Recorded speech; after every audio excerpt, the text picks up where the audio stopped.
Hi, I'm John DeVore. Welcome to the channel. The unboxing that immediately preceded this shot was of a piece of art that I got, something that I noticed on Instagram.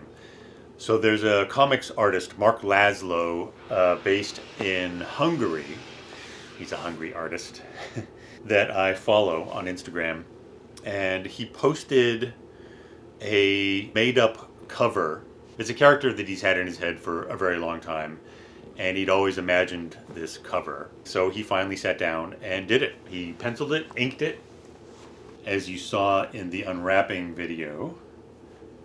It came in this beautiful old school portfolio, and as you saw in the video, it is a cover for Cosmic Orangutan.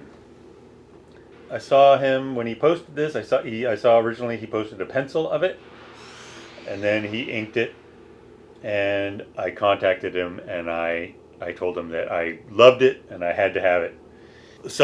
Probably many of you don't realize this, but my best-selling speaker now for years in my speaker company, DeVore Fidelity, is the Orangutan 096. So the orangutan series is meaningful to me, and I love orangutans. And anyway, so I bought that. And then actually last night, I wasn't able to go to sleep right away, and so I was noodling around YouTube, which is where we are right now, and came across a documentary on KCET, which I remember when I lived in LA a million years ago. It is one of the PBS stations down in LA, or down in Southern California somewhere, I think LA. And it was a documentary on Love and Rockets. Love and Rockets is the most astonishing creation in comic book history. And yet it remains remarkably obscure, especially considering its importance. It's astonishing in that it has been made by Jaime and Gilbert Hernandez since the beginning of the 1980, maybe, or even earlier. Probably the beginning of the 80s, which means this is a comic book that has been in continuous production by the same two guys. Both of them are writer and illustrator, so they each sort of have their own sections within each issue of Love and Rockets comic. It's been running. It's running to this day, so over 4 decades run on it. And while that is an astonishing feat, probably unparalleled, there are other reasons to bow down to Love and Rockets. I first found out about Love and Rockets at RISD. So I went to Rhode Island School of Design. It's an art school. I went there in 1984 through 1988. After freshman year, everyone or most people live in the dorms, and then RISD doesn't really have student housing. At least it didn't then. I don't know about now. And so everyone breaks out from the dorms into private housing. So everyone grabs apartments or whatever around campus. And so I got an apartment with 2 roommates in my class, with whom I became best friends. We were an inseparable trio, and we stayed together as roommates through the rest of RISD and stayed in touch after college as well. And one of those roommates used to buy Love and Rockets from the comic book store.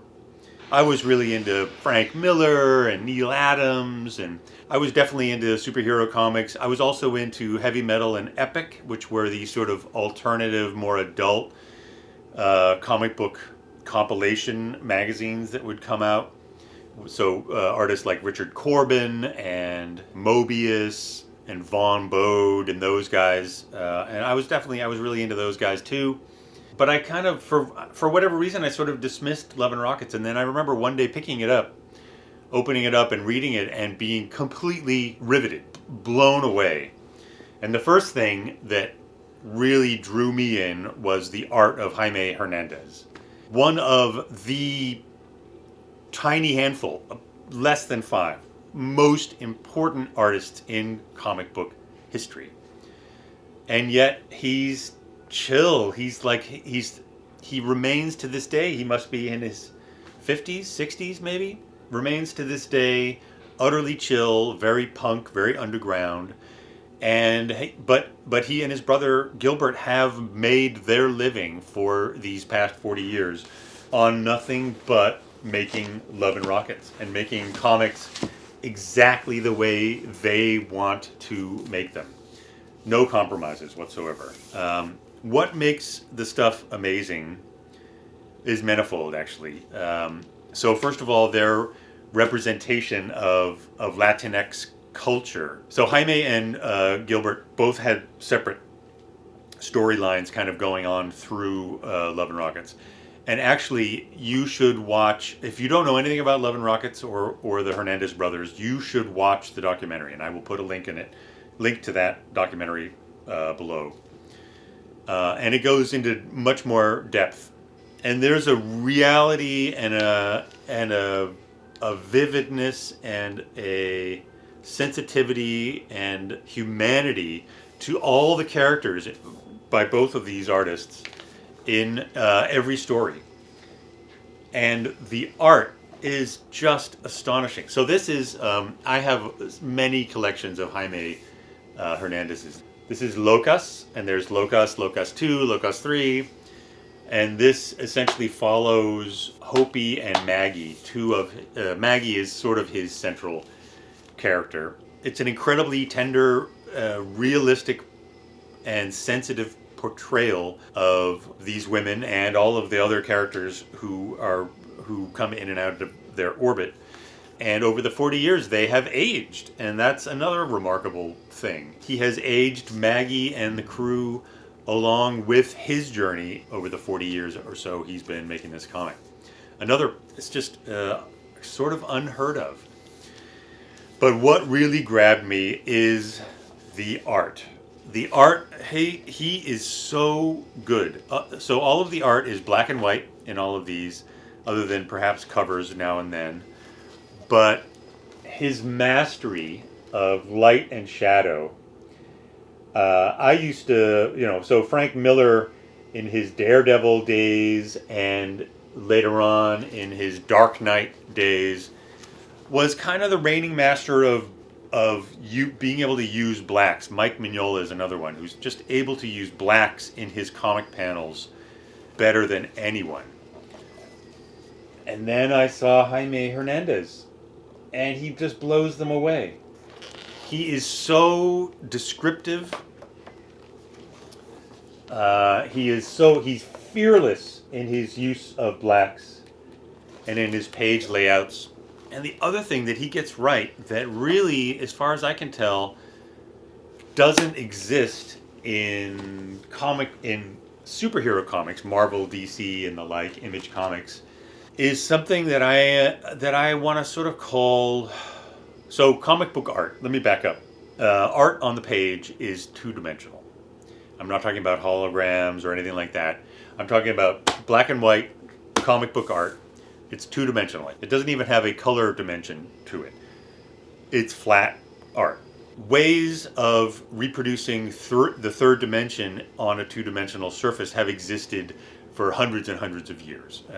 And they use perspective, they use foreshortening, and these are ways of simulating depth and a third dimension within a two-dimensional drawing. And everyone knows these tricks. What about writing in 4 dimensions? Writing in 4 dimensions implies this sort of a telling of time. And so comic books do that in the typical fashion of having separate panels on the page, and these panels essentially show you this sort of passage of time. And with each panel, there's an assumption that time is passing, and the story is kind of told in this sort of sequential pattern. And my argument today is that Jaime Hernandez does that better than anyone. Another comic artist who is really remarkable at this is Bill Watterson, actually. He is the creator of Calvin and Hobbes. And he would do it in an even more limited way in these little strips of only 3 or maybe 4 panels. He actually does this extremely well, but I still argue that Jaime does it better than anyone.